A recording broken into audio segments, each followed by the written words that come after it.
We've started, right? Yeah, it's recording. Another long intro, I guess. But I think I need to shave off the beginnings because I have objections to these long and awkward intros. But the problem is I don't have a crew. I have to go push record.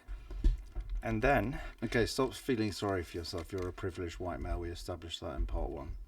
We're not going to talk about that anymore. No. We've had a lot of very strong reactions to our last podcast, which has made us like go ping pong back and forth like the tennis player that you look like right now. You look like you belong in the tennis club. This is James is I'm going to call you out on this. You're playing a character and you're turning this into a performance art piece. Why do you... Why? What do you mean? Why? Because of your outfit. You're taking the piss of yourself. No. Which in England means making fun of yourself. So you know, the beginning of the last podcast was us discussing the fact that we'd worked out whether you should wear your dad's suit, whether it's top on, top off. I was wearing like some sort of robe from some other like compound in some remote desert area, and had a beard. I decided to have a shave and wear my Brooks Brothers trousers, shirts, and jumper, and Gucci shoes. Like I feel great actually. Well, so as I said, there was some strong reactions. I think, you know, we touched on a lot of topics that were very delicate. Some of them we touched on a little bit, maybe indelicately. I thought I'm not going to even try and justify right now or talk about it. I'm going to play the message that my mother sent. And just play it. And then I'm going to talk about my mother's reactions in general to things. This is all about your mother, the way you are who you are. And I your am. father, same for me. I mean, we're all reacting to our parental... Okay, here we go. This is my mother, who you would hope would be your greatest fan. Hey, Tao. I just listened to your last podcast, and wow. I have a few problems with it. In fact, so many problems, I don't know where to begin. Maybe at the beginning. It's like a messy beginning. By now, you could like have it down to start with the sound and where you're sitting and how you're sitting. And then you talk about your listeners, both of you, that, well, we don't really care who anybody's listening. Well, then why podcast it? You know, if it's just the two of you talking. Well.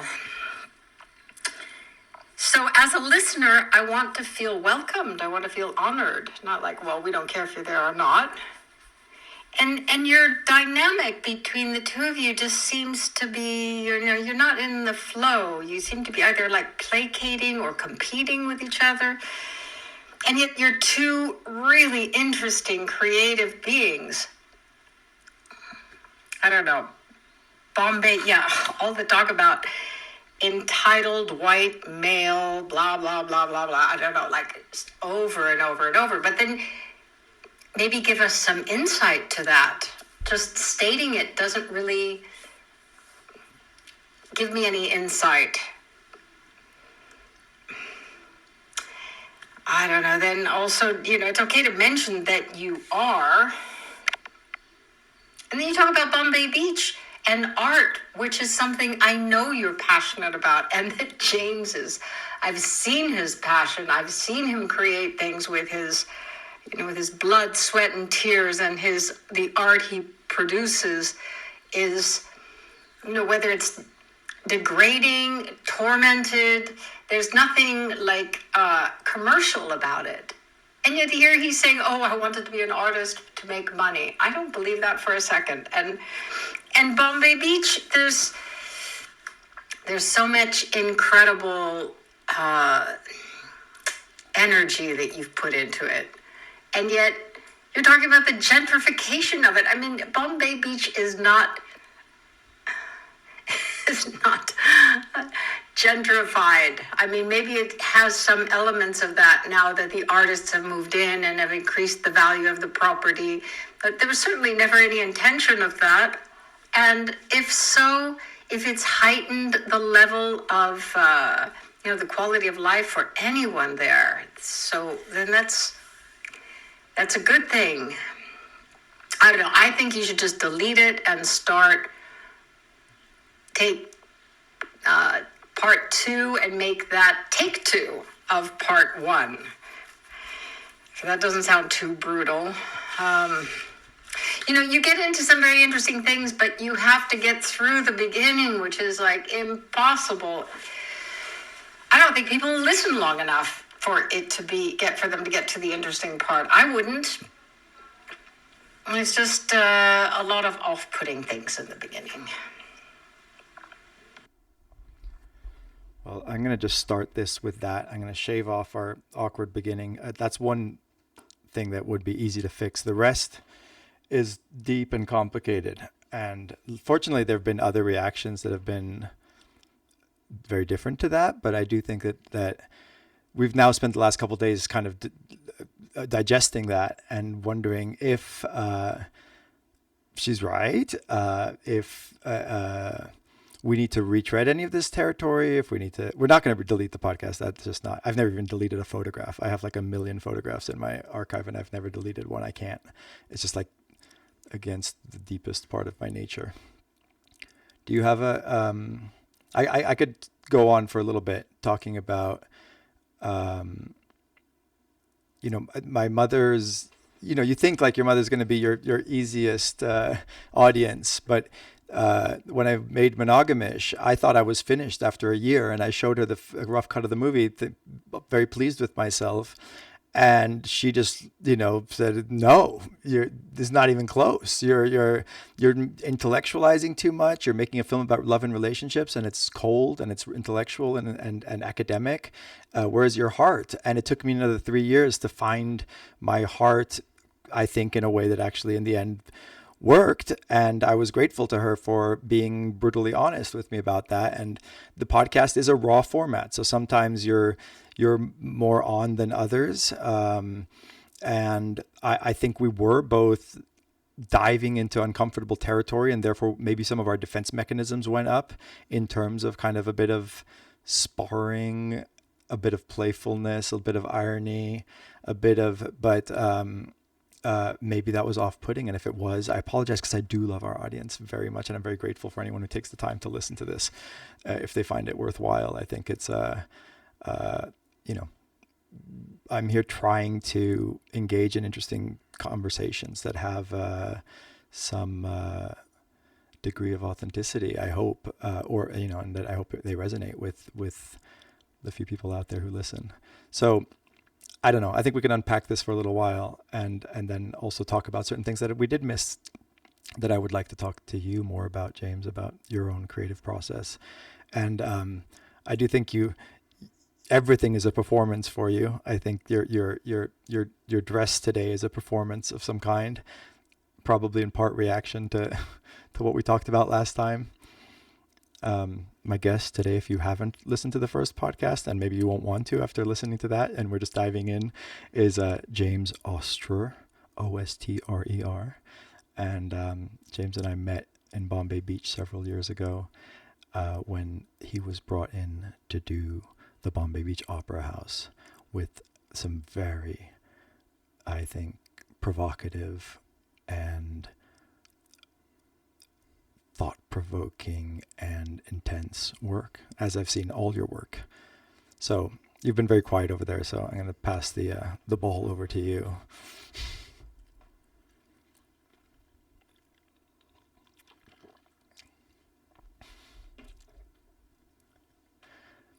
Are you going to not speak?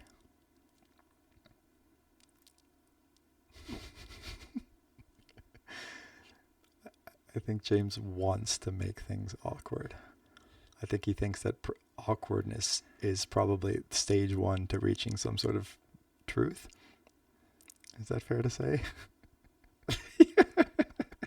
Yeah, I think it is. Definitely. Like,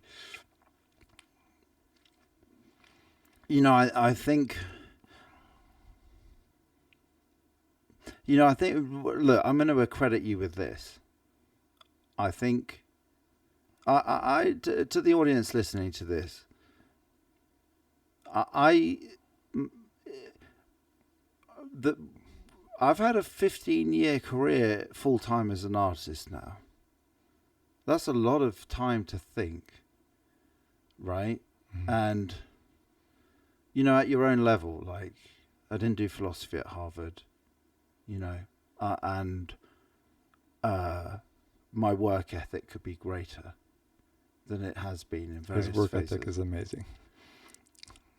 That you're You go aware all of. in. Yeah. But in the end, honestly, I think it does boil down to one word, which is perception. Right? Yeah.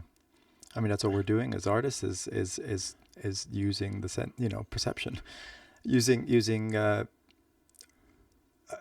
tools. I mean, using the world and I think carving it out in a certain way, whether it's in music or sculpture or photography, to alter people's perception, right? We don't need to generalize and unpack what the word perception means. Like if you're capable of switching on an iPhone to listen to a podcast, they know. Right. But it's like, look, also what I'd like to say to anyone who listened to part 1 of this podcast between Tao and I, someone who I respect in the New York art world, who deals with all the kinds of artists that we talked about, whether they should or how can they, and what can be provoked to get diversity into the Biennale more than what already exists. Her first thing she said to me was, has he thrown you off the compound? Right? Where we are now. And I wrote back just no. And she wrote back, well, then that makes him interesting to me. Right? Because it was she listened to it and heard you basically provoking me as much as you possibly could. Look, the reality is, I didn't feel it as such. I thought it was actual provocation of issues that needed to be provoked. Of course. I didn't take it personally. Yeah, of course. Like, for me, these are things I've been thinking about for 6 years, or whenever I first engaged with the Biennale. I haven't just, I've never been to your property. I've never gone for dinner with you. I've actually don't know you at all. Well, now you do. Or when you got here. Like, so you seem nervous. Like, I can carry on talking. You don't have to interject. Like, I feel like when we've gone for walks in the morning for 2 hours here, we've gone for swims and we've spent time together, and you've hosted me here in a very loving way, actually. And I've really felt it. Like, I've got my own problems. Like, I'm here, like, overweight for what feels good for me, having annihilated loads of food in the last 2.5 years as a form of kind of a way of like, anesthetizing my fears, concerns for, the wider world and myself, my family and everything else. And then I'm here, like, trying to do laps and eat fucking celery juices, right? So, I'm definitely feeling vulnerable right now. And, I feel held in this space. I feel great about it. And I think, any perception I may have had of you in the past, or any projections I may have had, like I addressed for myself in that podcast. That was not that, but that ultimately, whether we did a podcast or not, we've had already many, many hours of conversation relating to whether I feel good in this scenario, in the Biennale, or any kind of attachment to it whatsoever. And before this podcast started, like, I went and did laps in the pool here. It is a luxurious feeling being in a 1-lane pool in the desert. It is utopic, especially when there's no guests here. I'm on my own here. It's like, it feels like my own personal self-help experience to feel good and to understand my thinking and how I relate to the world and life in general. And my ex-girlfriend came up into my head, who I haven't thought about for, I've deleted her out of my mind and my head and my feelings and my landscape. we had a very complex relationship, which is how I exist in life, based on my parental experience and how I relate to love and how I relate to life. And I'm doing laps in the pool, thinking about discussion points we might entertain or not. You know, I have no insecurity whatsoever about that first podcast whatsoever. Like, you have a much wider situation of concern than I do, right? But to me, if I'm willing to engage on any level whatsoever describing myself as an artist, I have to think and you know, understand what I'm doing and why I'm doing it. That's the way it's just how I've always engaged with it. And so I thought of my ex, who, do you mind me rabbiting on? Please. This is actually really healing for me. Yeah. No, I. And it's like, I would not be having the conversations that I had with you on that podcast if it wasn't for her. Go on. And, you know, we spent 9 years together, and whatever your interpretation of the word feminist is, she was one of them. In all the good ways. And she's a powerful alpha female as well, so there's a huge amount of masculine in there. And I've always been political. When I did a degree in business, and my thesis was the ethics of advertising to children, and I realized that, 20 years old, that I find it very complicated working in capitalism. Because if there's more Cheetos by the fucking checkout, the company's going to make more money and the kids are going to get fatter or whatever. And I was thinking, the reason I thought about my ex was a multitude of levels because of what she influenced in terms of my thinking, right? And also, but and it was driven hard. Like, we fought a lot, and the reality is I was thinking, am I going to sit on this podcast with Tao, authorizing my own academic perspective or thinking around some of the subjects we've already handled, as if they're all fucking mine, like some sort of arrogant, self-indulgent fucking nightmare? Or am I going to say, thank you, Sam? And do I want to do that because of like how much I hurt because of that relationship? And the guy she dated before me, briefly, seemed like a real negative energy to me, right? And he poured into our relationship and had a great impact on it, in a negative sense. And he propagates as a self-proclaimed guru, white male, of course. And he helps a lot of. He doesn't help. I don't know nothing about this guy other than he gets written about a lot in The Guardian, and there's harems of women around him thinking he's fucking brilliant in terms of his thinking. For anyone who's listening, what's that guy, Russell Brand? He's like a pre-Russell Brand. And it's just like, it's bullshit. It's fucking ego, self-proclaimed guruism, and attraction of attention. All of these things is you're just filling another void of emptiness and sadness and pain. And I mean, like I said at the end of the last podcast, I'm like, I just want to be a soccer dad, or and I also made reference to well, you don't have to do all this. Like, what about becoming a nurse and just getting a very low wage so you can barely exist, but you're actually doing something for the community, like your positive energy within global society.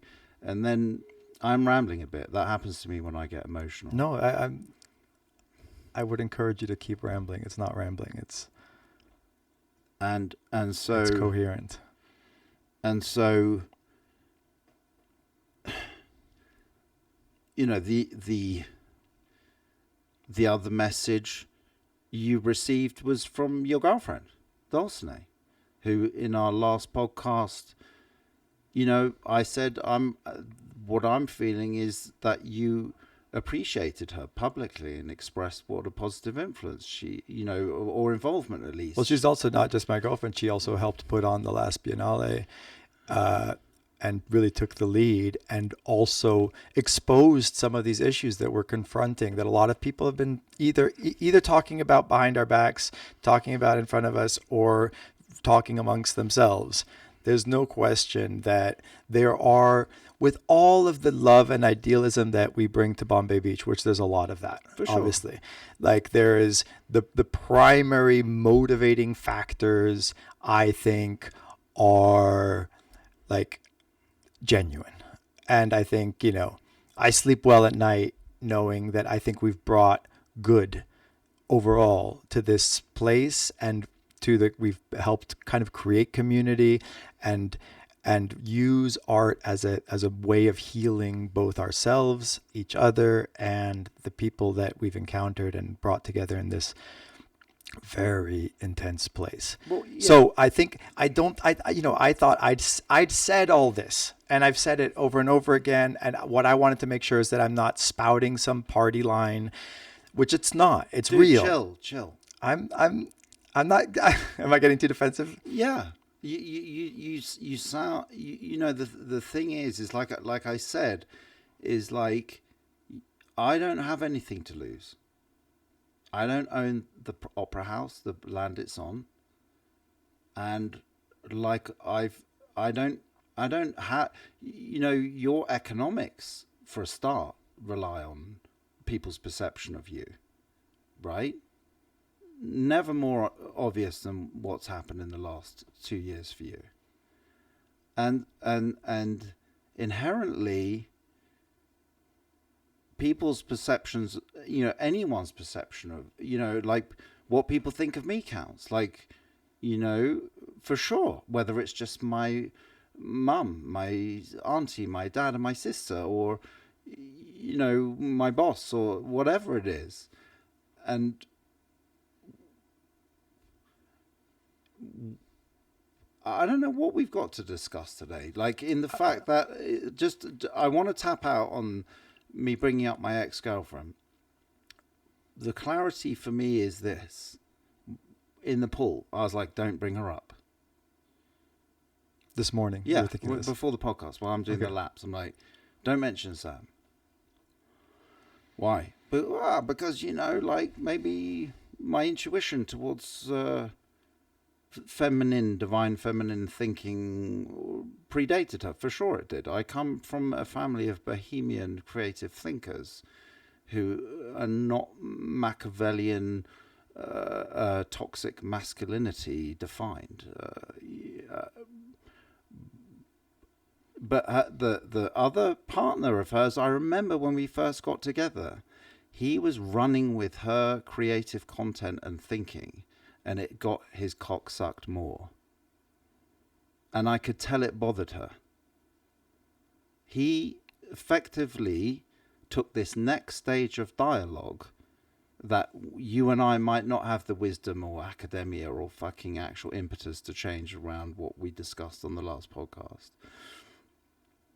But effectively, this guy propagated himself as a feminist guru, healer type individual that hung out with the best guitarists, musicians, artists, philosophers.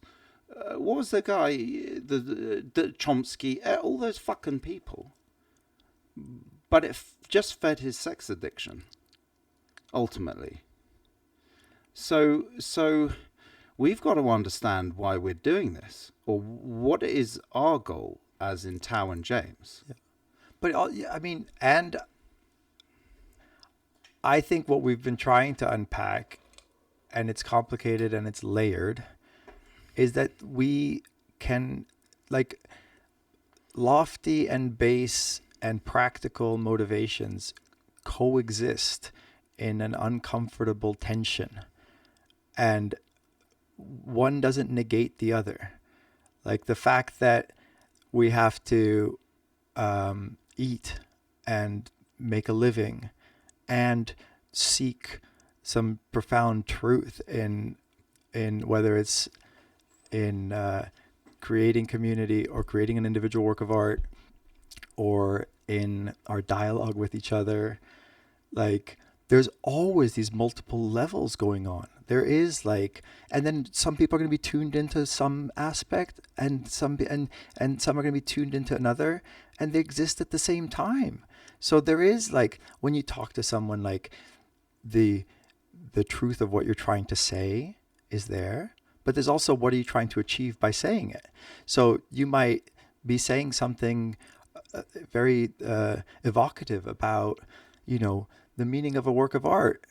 And really what you're trying to do, not really, also what you're trying to do is impress the person who's listening to you. Does that mean you're not also trying to reveal the truth of this work of art? No, they can both be there. And so you can be trying to, peacock or whatever try to impress.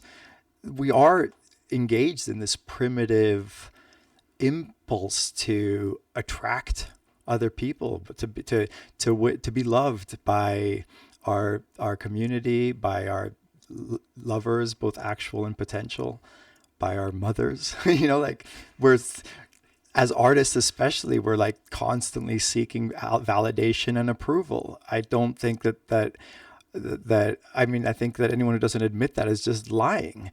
But does that mean you're not also trying to give love with the work, not just get love? Does it not mean that you're actually trying to uncover something meaningful? I think those can exist at the same time. And I think that at different moments, as we document this and we're like looking for the right words, and I don't know any better than you what I'm going to say next. So it's like this kind of, and so last time we talked about the kind of masturbatory aspect of that, of thinking your voice is worth listening to. Not admitting that is willful ignorance. Dwelling on it too long is boring. Like, so where do you achieve that balance? And then as an artist, where do you achieve that as you continue to refine your craft? And I think the reason podcasts resonate with people is that it's not refined. It's like, it's saying we're going to just like do this, and hopefully you can get some value from this person. I know I get a lot of value from listening to other people. I love getting kind of the bedtime story that might be some obscure science podcast or something, or when I can't sleep in the middle of the night, I'll put something on that is like just the right mixture of boring that I might fall back asleep, but exciting that if I don't fall back asleep, I'm not annoyed. So anyway, I do think I said on our walk today that I was thinking about the fact that we can never escape our, Heidegger calls it thrownness. Like we're thrown into a role of our, as the nationality that you are, the family you were born into. You can't get behind or underneath or complete or you can't disengage from who you are. But you have this choice to like confront it authentically and vulnerably and with some sort of like the directionality. And that's what we do as artists. We explore what it is to be human, and that means our own personal experience and a more general one. So, I'm grateful to the fact that, if my mom had written and said, "Yeah, your podcast, it was boring. I fell asleep," that would have been much more difficult to deal with. The fact that it like has Why though? Why? Because you thrive on like an audience, good or bad. No, I think like you, I want to provoke a little bit, you know. And we're trying to shake things up. We're trying to like add. If we're not being just masturbatory and we're doing something meaningful, we should upset the apple cart a little bit. That's the best we can do as artists. If like I think Francis Bacon said, I could think of no greater condemnation of my work than everybody liking it, because it would just mean I'm not saying anything. And so if it elicits a strong reaction, good. Even also if we can learn something from it and like go a little deeper. That's what I did when my mother said to me, your film's not done. And I spent another 3 years trying to go deeper and trying to like discover some vulnerability and truth and emotiveness beyond the safety of an intellectual or academic look at something. So what did you garner in those extra 3 years that you didn't have before your mum made you feel like you hadn't achieved what you should have done so far with that film? I think there's a safety in detached observation or involvement in anything. You can, if you remove yourself, and I think that's why, like, I think there's a beauty in irony and humor that I think I have a sensibility for that my mother doesn't share. And I think that's partly why she didn't like respond well to those first few minutes, while our friend RJ said it was like the most brilliantly awkward 5 minutes that he's ever seen, because there were layers of irony and, you know, making fun of each other, and you were challenging me, and there was this kind of sparring happening, which I think was meaningful in its irreverent and awkward fun, you know. That said, I do think you have to be careful. I think there's a defining characteristic of our age is irony and detachment, and it is in the end a safety mechanism or a defense mechanism.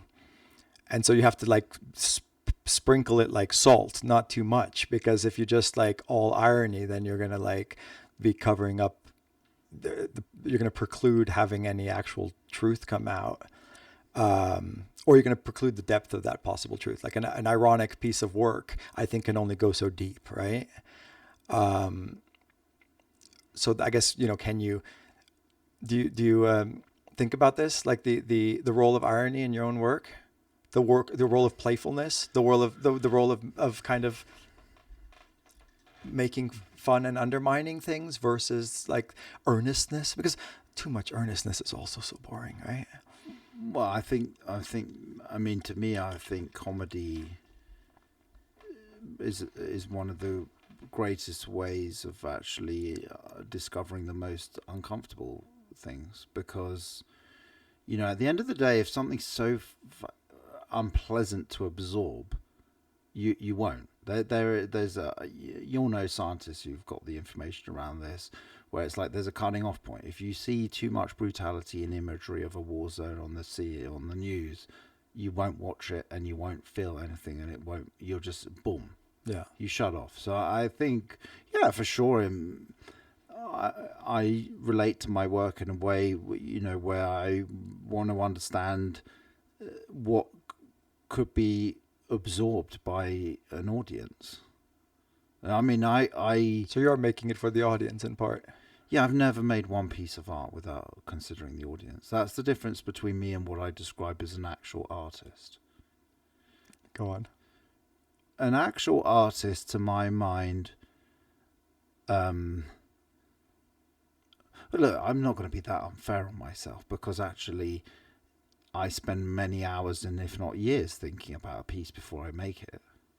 So, you know, the same way as Michelangelo does a load of sketches of whatever, and then, or Leonardo, I'm comparing myself to some outrageous levels of talent there. But the point is like, yeah, I work very hard intellectually around what I do, including whether I was even willing to come and visit you here. I didn't just turn up.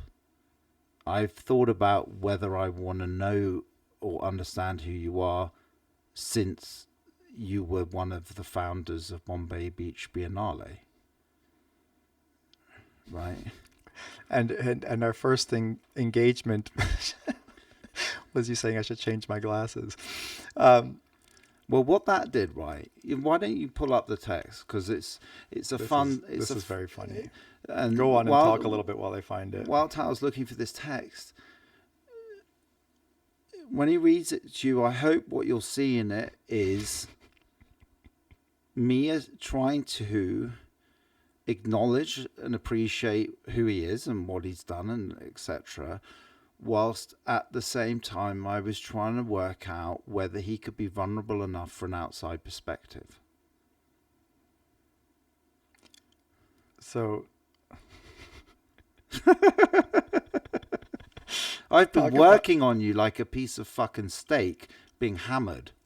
I feel that now. I see the intention behind it. So I had a little background is, the Biennale is made by more and more people who have like invested time and energy and money into like bringing their own work and their own energy and their own connections and friends and to this place that had been all but forgotten by most of the world. Sadly, because it's a really wonderful, very peculiar, very unique place. And so I have a group of artists and thinkers that I've brought in, and my partner Stefan brought James. And so James is working over there and I'm working over here. And even though this town is only 5 streets by 5 streets, it contains a whole universe. And it's very easy to like get into your own little groove and not know what's happening 2 blocks over. I jokingly refer to our area of town as the Lower East Side. And we have, dozens of artists who participate. And so James, I've always was drawn to you and your work, and I have a huge respect for everything that, all the projects that Stefan and his whole team has headed up. And I was always curious about you and enjoyed our short conversations. And then, I said hello and goodbye after 6 years ago, and I hadn't heard from James except for an occasional like haha on Instagram or something. No, I didn't do that. No, I didn't. Nothing. Nothing. I heard nothing from James. And then I used to, when I was 40, like clockwork, I stopped being able to read my phone and I put on reading glasses, and lo and behold, not only could I read my phone, but everything looked clearer. So I bought some reading glasses that also would protect from the blue light, and they were like just Amazon plastic reading glasses that I just wore 24/7 because I realized the whole world looked a little clearer with these on, and I thought they looked kind of cool. They had this light yellow tint, and then James like writes me this message without any context or any like kind of previous conversation. I read, "I have thought about this for a while, and this is not to cause offense. I just think you need to upgrade your glasses. Everything in your life seems great on all levels, and this is the only thing that bothers me to watch. They are good, but not great. Have you ever done aviators, like maybe Carrera or Cartier?" That's the end of the first message, and the next message just says, "It's time for you to upgrade." So there started our very funny next level of our friendship, where I would try on different glasses and send pictures to James and ask for his approval. Okay, now obviously this could be read as an extremely superficial take, and yet now I'm seeing in the context of a broader sculpture that you're working on. Go on, tell me what was really behind this. Let's indulge in the most. Why don't you describe how you're feeling first? I want to just... Well, I am nervous, and you're reading me well because of all this pressure on this. It's hilarious. Like usually the whole thing that defines this podcast is a lack of pressure. And now, again, I think people are listening, and there's a little bit more consequence, and I'm both delighted and slightly daunted by it, because it takes away a little bit of the lightheartedness of it. So I'm going to try and relax, and I appreciate our banter, and I do think, like, with Patrick, we did like 40 episodes talking back and forth, and our banter is a bit reminiscent of that for me, in the sense that I like when you have conversation that builds on what the others brings out of you, and it's genuinely creative and constructive. So I feel that with you. And when we, as an obsessive documenter and archivist, every time we go on a walk and we like engage in these hours-long conversations, I think like, oh, I wish we were recording this. Not because I think that it's like God's gift to the world. I just think that some interesting things have been uncovered. And I think that you have a kind of theatrical sense about you, and a sense of, delight in layered conversation, and uncovering uncomfortable truths. And I'm enjoying the banter, and I'm glad to like try and do it a little bit in front of all of you listening. Does that answer your question? I don't know what I'm really enjoying this. As am I. Like at the same time, like I'm, when I sent that text, I genuinely just wanted to look, like you're always in beautiful places. You've got a boat called Cape Moss. It's sexy, and it's in lakes, and there's beautiful people on it, often scantily clad. And it's like, people from observing your life, especially whilst in lockdown and quarantine, and not even leaving the house like I didn't for a number of weeks. I don't have I was in a flat, no garden, locked down with my father for the first 3 months. We were privileged because we didn't have to go to work in a fucking hospital or in a supermarket and all the other fucking jobs that people did, not knowing whether it was going to kill them each day. Mm-hmm. And, I was watching you on Instagram, and I was just thinking, I just want to see him with better glasses on. Because they're distracting me from this whole, like, scene that I'm escaping into. But the symbolism of, like, you talk about perception, it's the literal tools with which I perceive the world. And it is like a frame of the face. So it is, it's both profound and superficially about perception. Yeah, but the point that's on one hand. Mm-hmm. I am superficial. I am. I love aesthetics. I love playfulness and joy and all that. I'm definitely superficial, and I love glitter and glamour and fun things and boats, cars. I'm into it all now.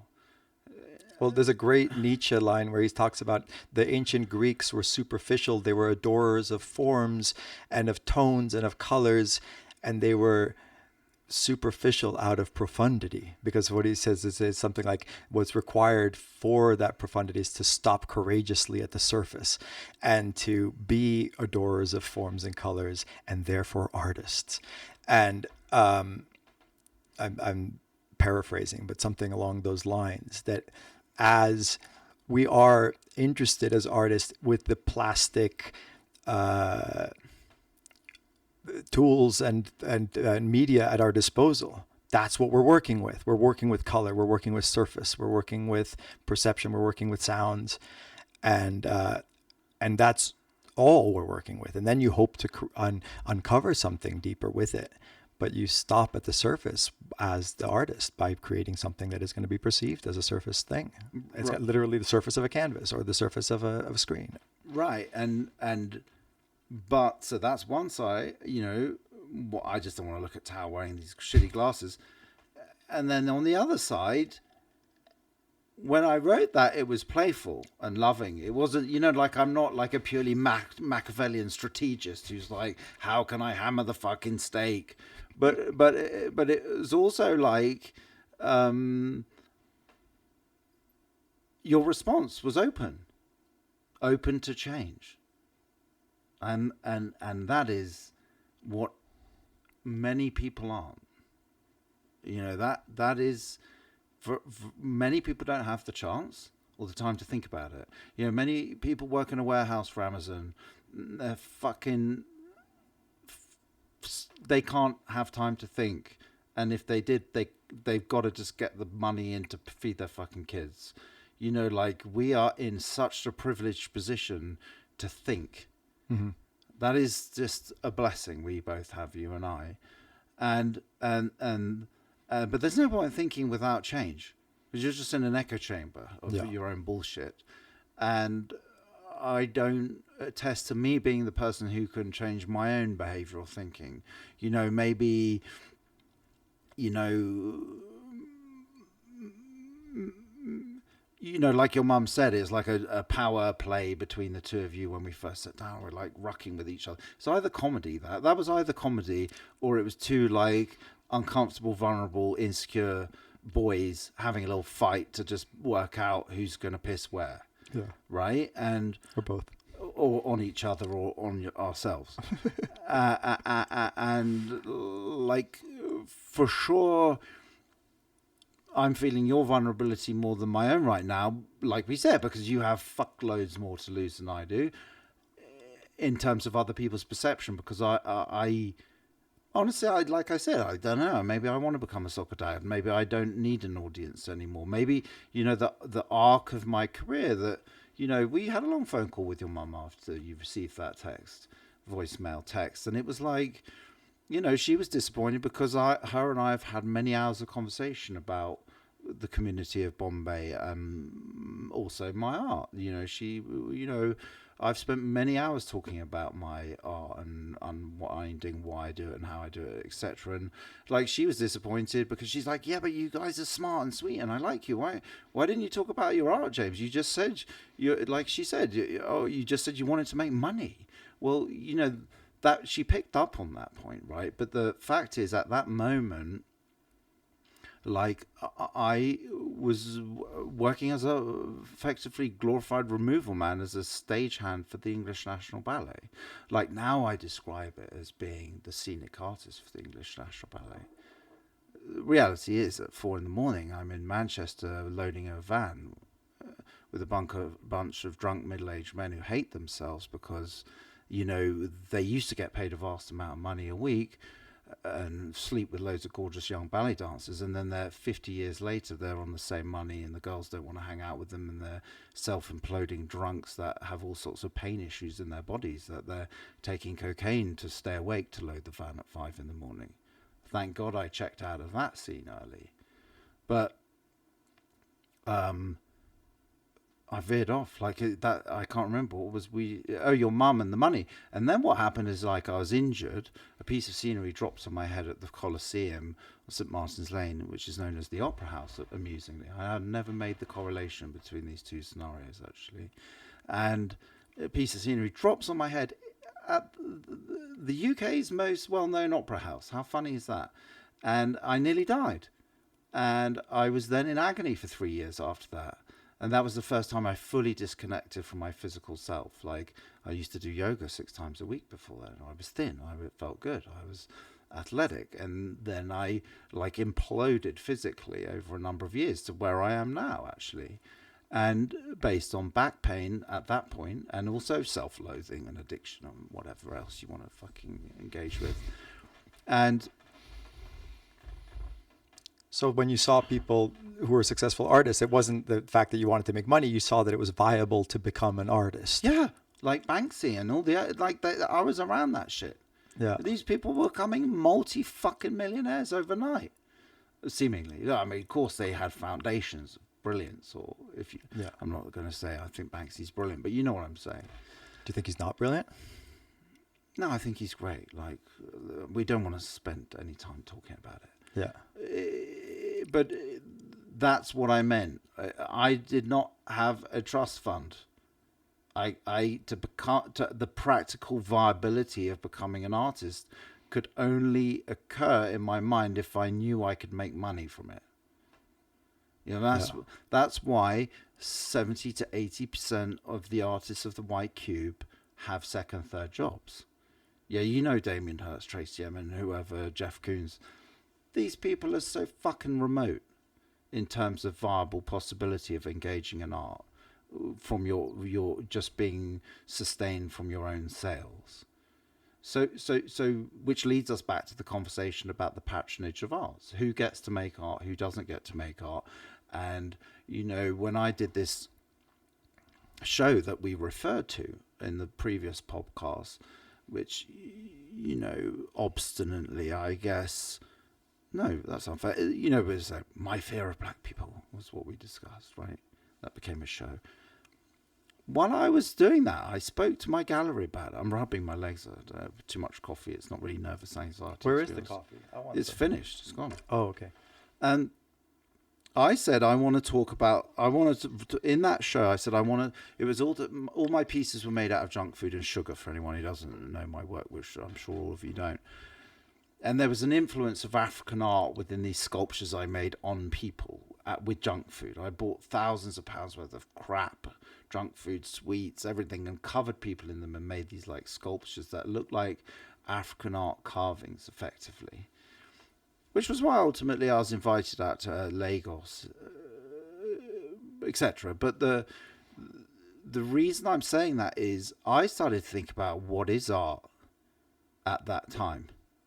Like I said earlier, I don't make art without thinking about what art is. It's like, I wish I was just one of these obsessive portrait painters who's like, just does it because they'd implode if they didn't every day draw or sketch or whatever.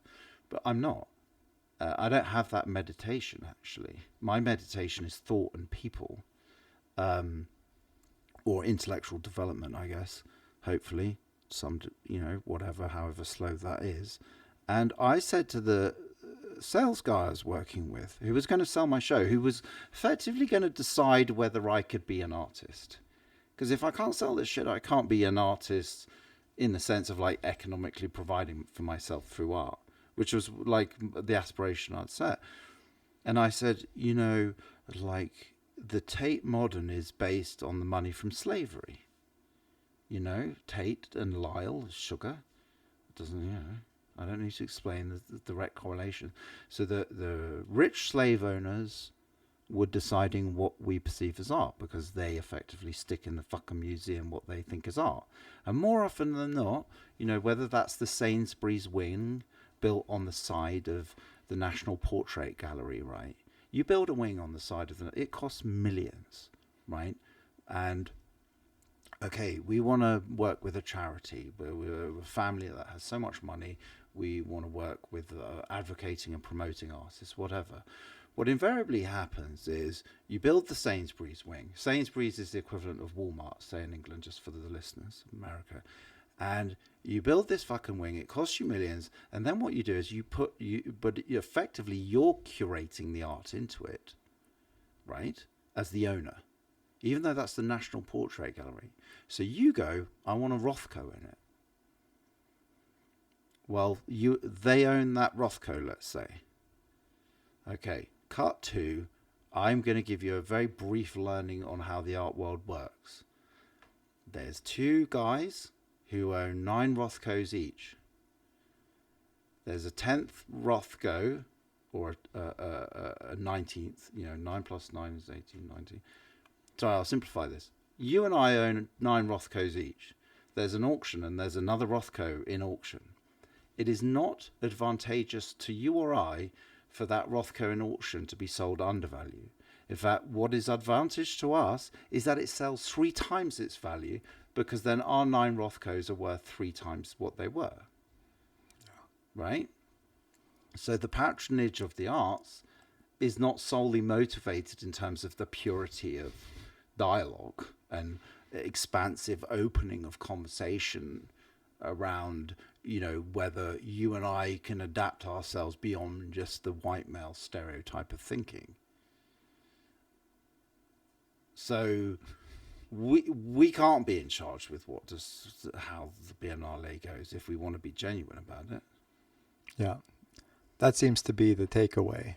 And this morning Dulcinea said, if you don't take actual action, then you might as well delete the podcast, and it's embarrassing. That was like her. And that's from someone who actually loved it at first. you know, but Can you play her message while I have a piss and just keep this running? Because I've heard it before. You want me to play the message she played? Yeah, why not? Okay, let's see if I can find it. Dulcinea is Tao's partner, girlfriend? Yeah, partner. 20, how old is she? 29? She'll be 29, yeah, soon. Smart, lovely, brilliant. And, you know, I've spent some time with her and Tao in a way that I've really appreciated. And I don't mean sexually. Okay, while he pees, I'm going to play Dulcinea's response to the first podcast, since that is a theme. One theme that we're... Hurry up, though. Hi. I just finished listening. What a ride. What a wild ride.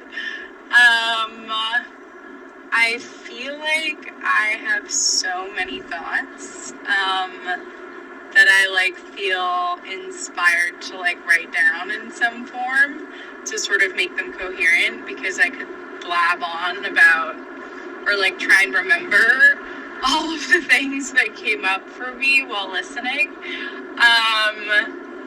So I'm not gonna try and summarize everything. I think it's fantastic.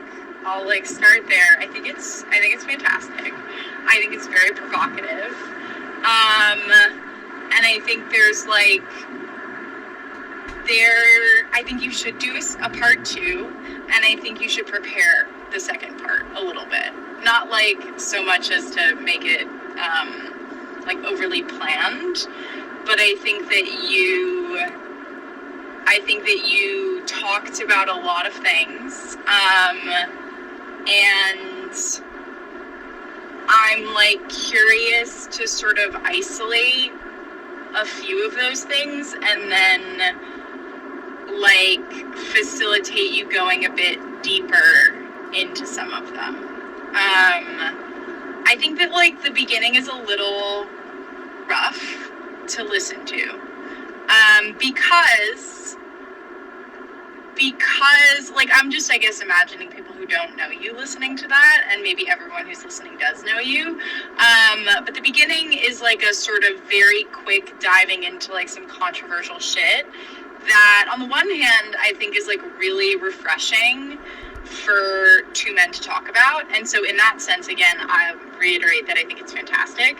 I think that it's abrupt, and that might, if I was going to send this to my friends, the beginning might turn off them from listening. And as an experiment, I might actually send it to my friends, because I'm very curious, and I don't hold myself as an authority on whether or not this is how to sort of unpack the many different layers that you guys are delving into. And so I might, with a strong disclaimer, send this to my friends and be I'm very curious to hear what your perspective is, as people who don't know you guys personally. So I'm just acknowledging that. I think that the end stuff, it's I wish you had actually reversed the conversation and sort of started talking about Bombay Beach, and then went into your identities as two men talking about these things, because I think that I think it's all really fabulous, and I think it's really nuanced, and I think it's very vulnerable, which is good. And then I have sort of I just have sort of responses, as as someone who's thought a lot about these things of the dichotomy between mental health and art, and what should people be doing in Bombay Beach? Should it just be art? What does care mean, right? What we were talking about yesterday, what does care mean? What is the relationship between care and art? And at one point in the podcast you said, should we just stop doing art and start focusing on mental health? And my rebuttal to that would be, why can't they be the same thing? Why can't the project in helping mental health in Bombay Beach be actually contextualized as an art project? And that's a whole other, I've thought a lot about that and would love to discuss that at some point. Not on the podcast, but just in general. But But yeah, I think ultimately, like, it's better to talk about these things than to not talk about them. And I think, you know, you shouldn't delete it. You should stand by. Obviously, you're not going to delete it, but I just want to affirm, like, you shouldn't delete it. You should acknowledge that, like, this might rub people the wrong way, obviously, but I think it's better to be provocative than to be sanitized. And so I think in that sense, like, it was a really refreshing conversation, and it brings up, it inspires me to respond. Like, I feel very inspired. And as a sort of tangent, it sort of reinforces, like, why I love Bombay Beach and why I'm so interested in it, because it's so unbelievably complicated.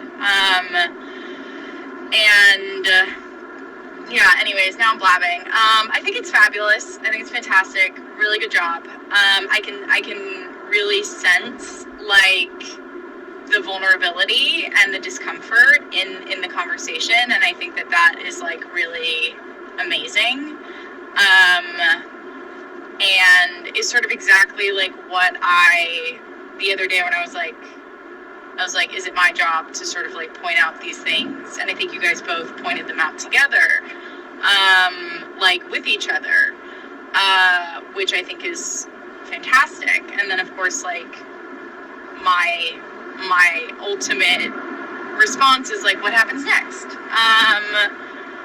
Which I think you allude to, and I think the conversation will continue to go. But I think you guys did a great job, and I do think you should do part 2, and I think you should isolate. And I would, you know, obviously have, like, the most manic work week ever.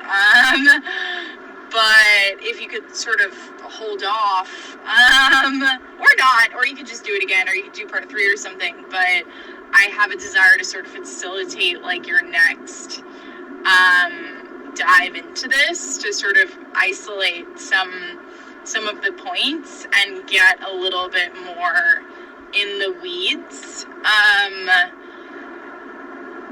Yeah. So many thoughts. I think it's great. I mean, it really, like, brought up a lot of things in my own mind, and that should be a marker of success. Yeah, it's juicy. It's really juicy. And I think ultimately really refreshing to hear, you know, 2 guys trying to figure some shit out together. Just know, yeah, it might rub people the wrong way. There's some, like, difficult things in there that are said, in a way that are said sort of bluntly. And I think that is the thing that, like, might be difficult for some people to hear. Like, again, like, me sending it to my friends and being like, what do you think about this? Which I'm pondering doing. I probably should do that, because again, I'm curious what other people think that, you know, who don't know you, yeah, but I think it's fucking raw, and I think that's fucking amazing. So good job. Yeah, love you. Hope you have a good day. Bye. She's so cute. She's got this great voice. My takeaway when I first heard that, I think that's the second time I've heard it. Was it third? I can't remember. We're in, like, a cycle of neurosis. Was well, thank God there's obviously going to have to be a part 3 with her facilitating it, isn't there? Right?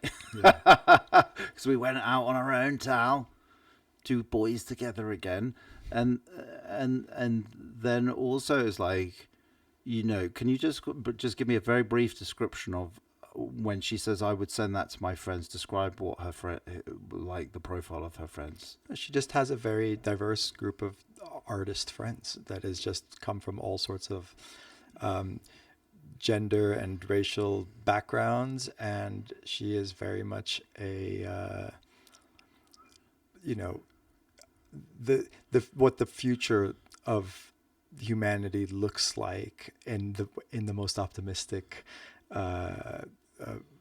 unfolding of, I think, in the sense that there's an embracing of diversity and of different voices. And today when we were talking to her, she said, do not pit, you know, bringing more diversity as some sort of form of tokenism. All it's going to do is just make the fucking art better, because having more voices and voices from different backgrounds isn't something you do for its own sake to fill some sort of like affirmative action. It's a way to like have a broader, more interesting voice. Like, why be limited to just, you know, old white men philosophers when there's philosophers from many different backgrounds that have rich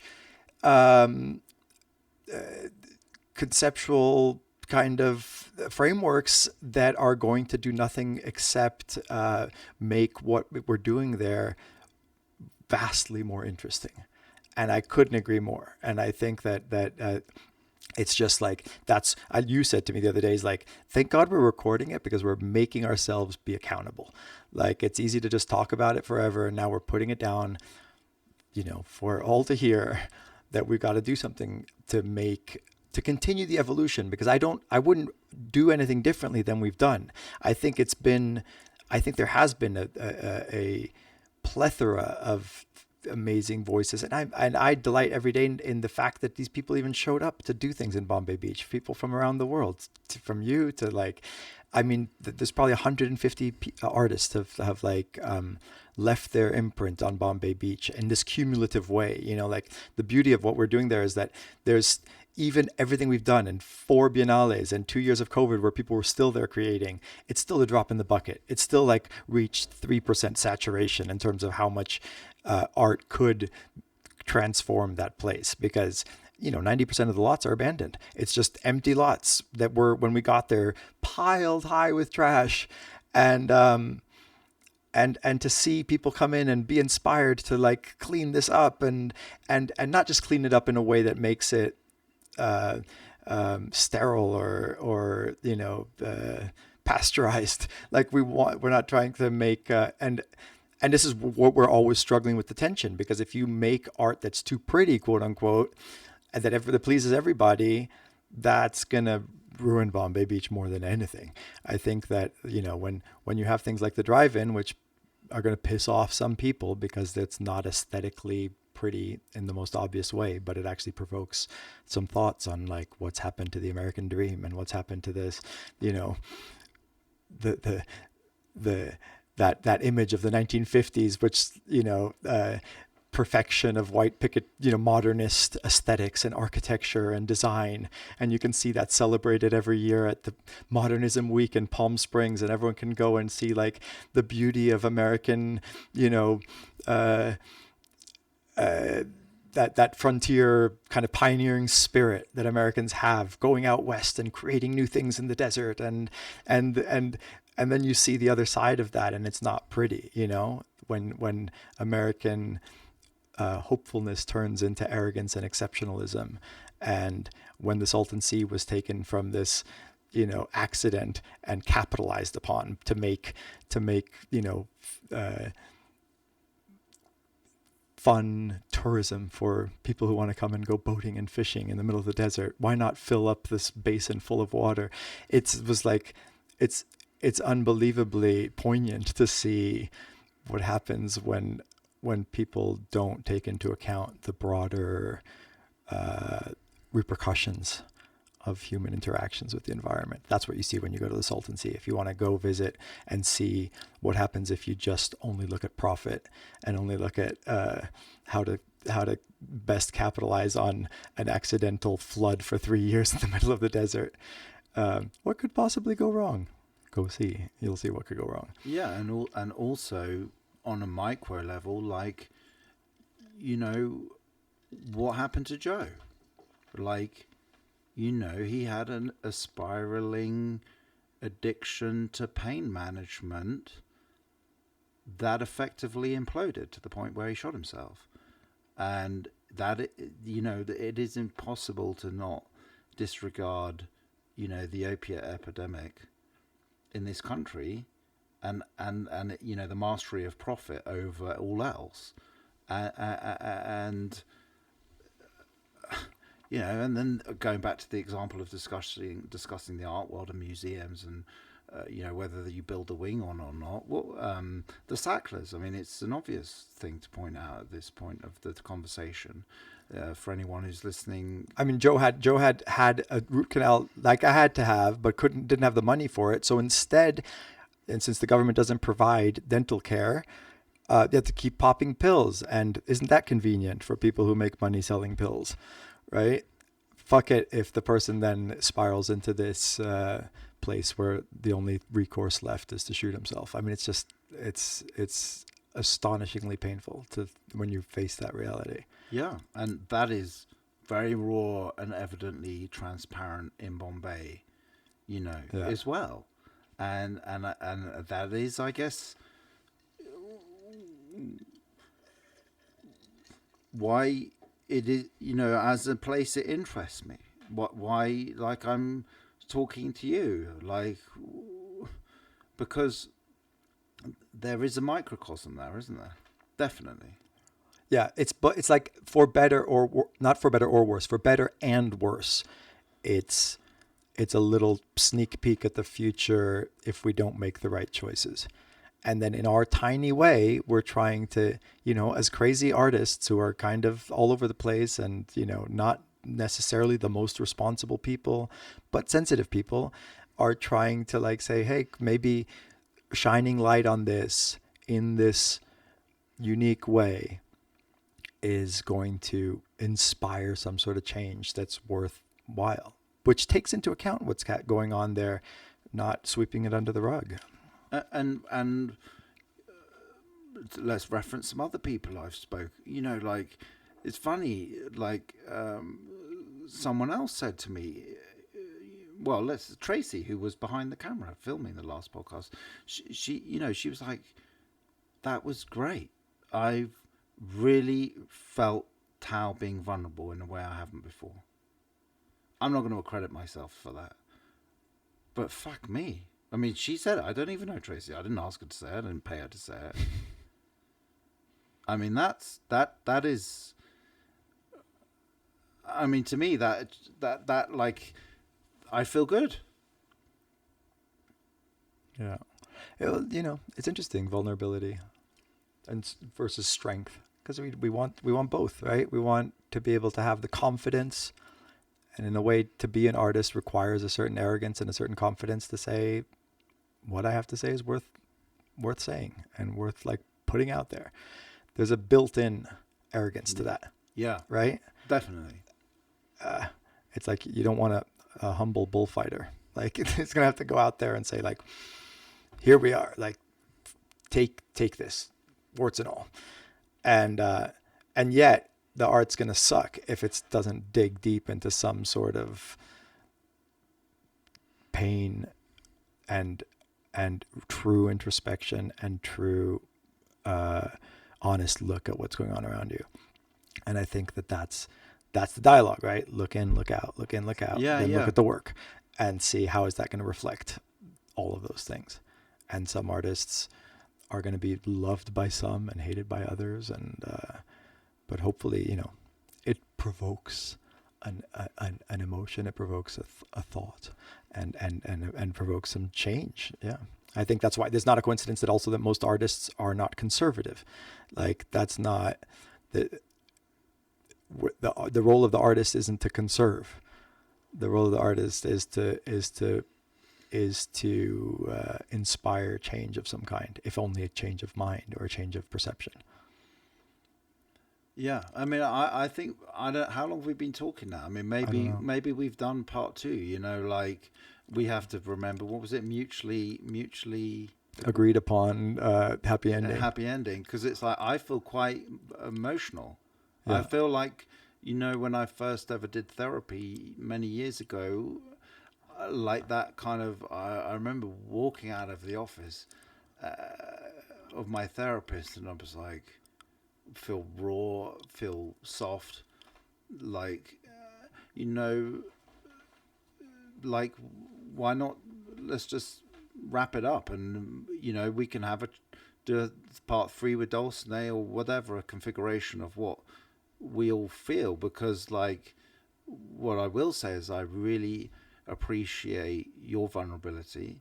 Like, I've made a job out of my own vulnerability. This isn't difficult for me. Well, same. I mean, again, like I'm Actually, treading you this have. weird territory of trying to be both the patron and the artist, with limited means for both and limited attention span.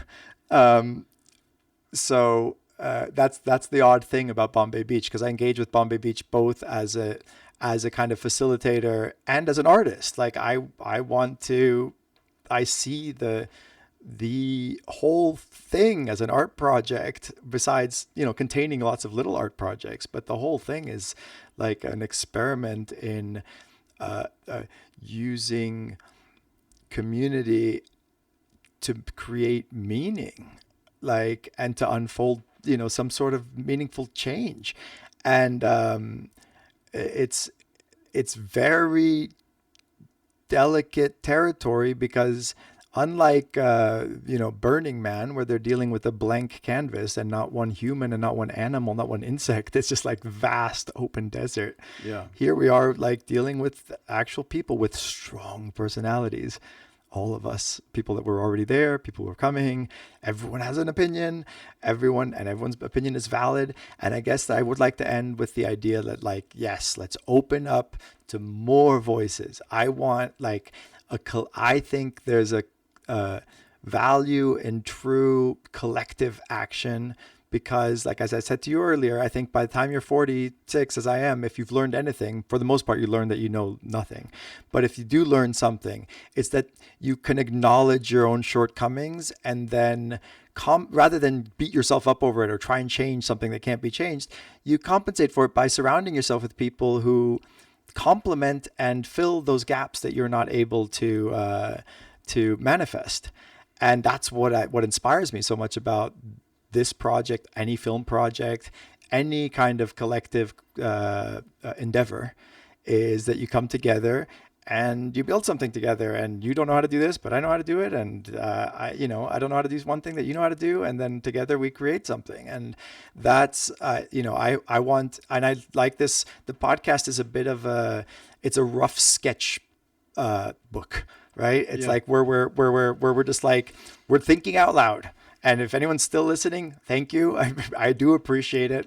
Notwithstanding what we said last time, I do appreciate the engagement. And if anything, I just hope it inspires people to come to Bombay Beach, keep this dialogue going, both in words and in actions.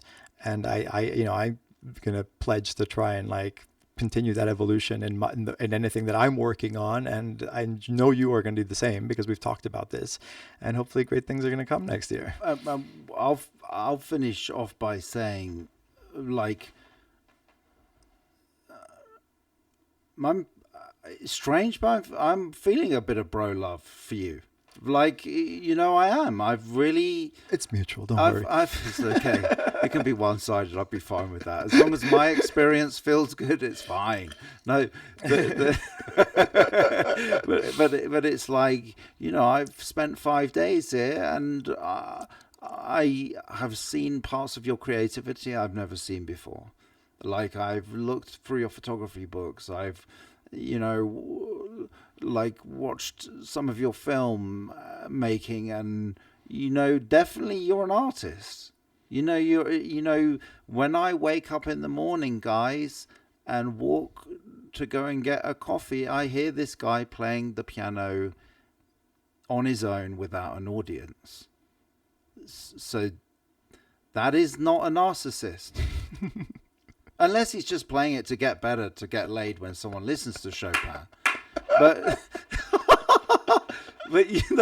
honestly, like, I think I think you're great, and I think you are trying, and actually, I wouldn't have the bottle to buy a remote piece of land in Joshua Tree and stick a fucking trailer on it and see what happens.